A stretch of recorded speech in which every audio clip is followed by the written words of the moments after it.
Look, so last quarter you said let's expect continued volatility, average equity returns, maybe even possibly negative returns as far as bonds go. We've had increased talk of, now we have the tariffs. How has that changed your outlook?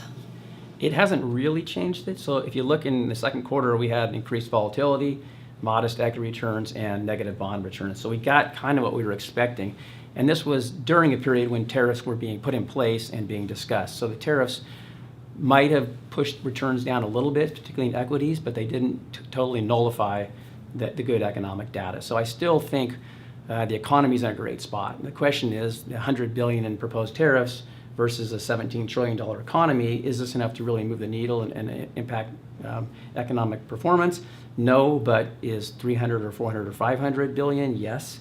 So as the numbers start to get bigger, you want to be a little bit more careful. But for now, these aren't big enough numbers to really slow down our economy. So I think the same things we see, moderate equity valuations, good earnings. We're late in the cycle. The Fed's raising rates. This is a late cycle recovery where you'd expect kind of modest returns. You'd expect interest rates to continue to move higher. And you're going to have bouts of volatility. Every time we get a tweet that comes out that is a little from left field, or we see some additional tariffs, we're going to have that continued daily volatility that we see.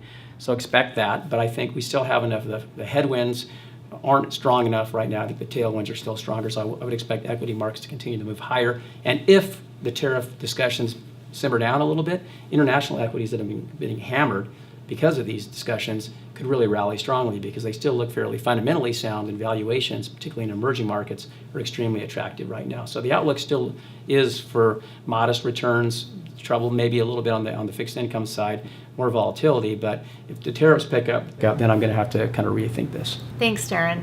And thank you for joining us.